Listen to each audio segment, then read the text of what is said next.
Fala galera, esse é mais um corte do Pode Fortalecer, agora da segunda temporada. Eu espero que vocês gostem desse conteúdo e já sabem, curta, comenta, compartilha e não esquece, se inscreve no nosso canal. Beijo! O que acontece? O jejum, você pode fazer ele. Existe a questão também da adaptação e para quem é o jejum, né? Porque, por exemplo, é uma pessoa que vai treinar de manhã. Essa pessoa treina em jejum. Ela se adaptou a fazer um treino em jejum e ela consegue fazer um treino, vamos dizer, de musculação bem feito em jejum. Isso também tem que estar atrelado para a finalidade, o objetivo que ela quer. Se ela quer ganhar massa, se ela quer emagrecimento. E no final das contas, ainda que ela queira ganhar massa ou que ela queira ter o emagrecimento fazendo o jejum, a gente precisa saber o contexto e o final desse dia como foi.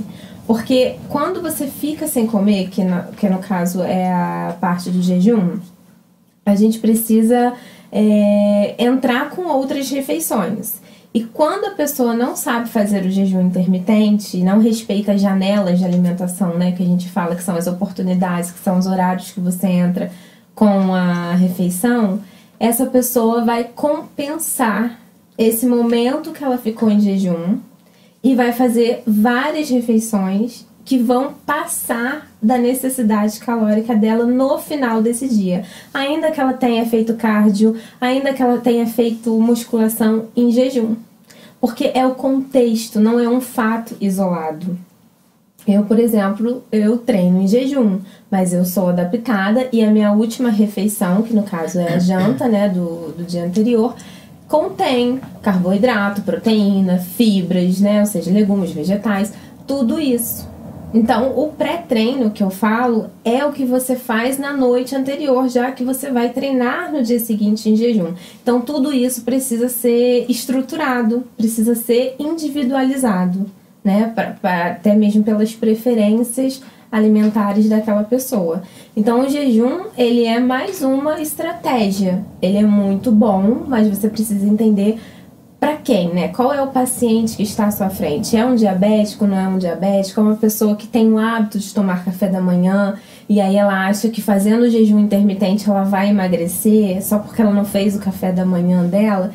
E não é assim, porque não é só o café da manhã, não é só o almoço, não é só o lanche.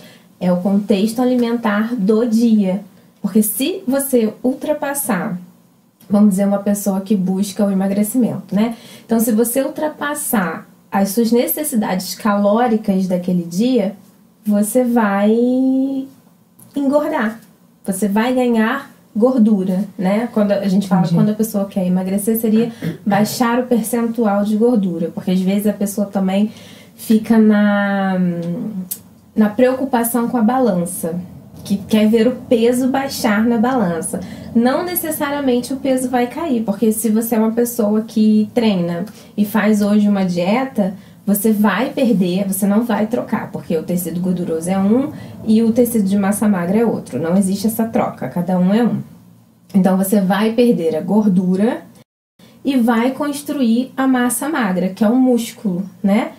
E isso vai te dar peso. Então, não necessariamente você vai emagrecer.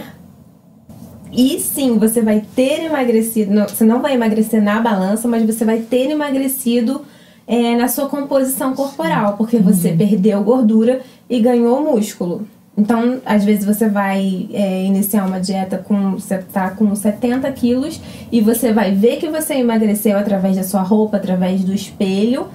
Mas você ainda vai continuar com 70 quilos. Por quê? Porque você ganhou massa magra, massa muscular. E, por exemplo, se na noite fazer uma refeição mais cedo, por exemplo, até às 8, tranquilo, uma janta mais leve, com proteína, carboidrato, coisas orgânicas daquele estilo que você sabe, né? Tipo, inhame ou batata, e as verduras, uma carne moída ou frango. Sim. E aí, vamos supor, comi às 8, e no outro dia eu querer fazer um aeróbico, só o aeróbico, em jejum.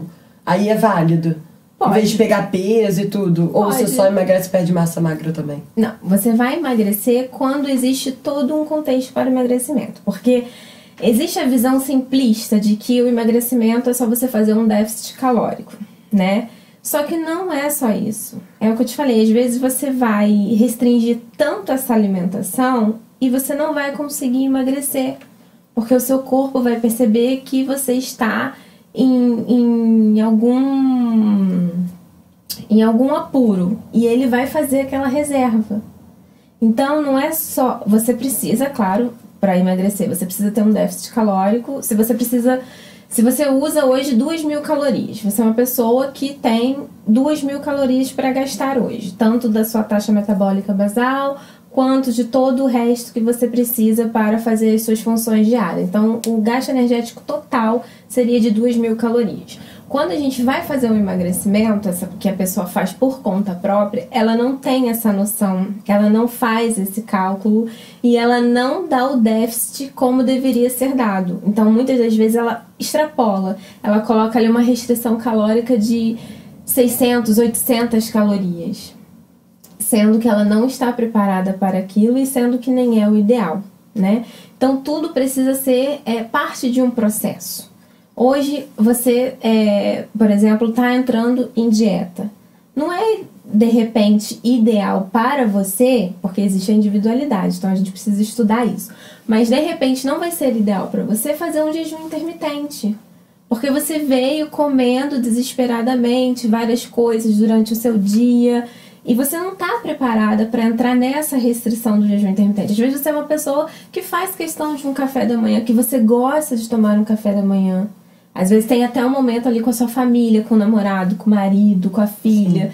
Então não tem a necessidade da gente tirar você, tirar essa refeição sua e dizer para você que o jejum intermitente é o que vai te emagrecer.